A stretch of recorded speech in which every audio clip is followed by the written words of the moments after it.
Beh, ovviamente bollicine, no? Poi dipenderà dal tipo di abbinamento che si fa sui cenoni.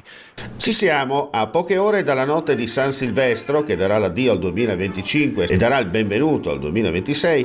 Le bollicine saranno le regine delle tavole imbandite di case e ristoranti e delle piazze dove moltissimi nostri corregionali trascorreranno il passaggio tra l'anno vecchio e quello nuovo, con brindisi, specialità culinarie e balli. A primeggiare la ribolla gialla spumantizzata di collina e pianura, con le sue versioni che negli ultimi anni, almeno in Friuli Venezia Giulia, ha soppiantato il prosecco e spumanti a metodo classico. I vini bianchi e rossi, rigorosamente Friuli Venezia Giulia, faranno la loro parte da padrone, abbinati a piatti, pesce o carne che si rispetti. Una cosa è certa. In Friuli si beve bene, si coglie bene, quindi qualsiasi alimento ci sarà. Poi possono essere anche delle bollicine francesi che comunque non sono cattive.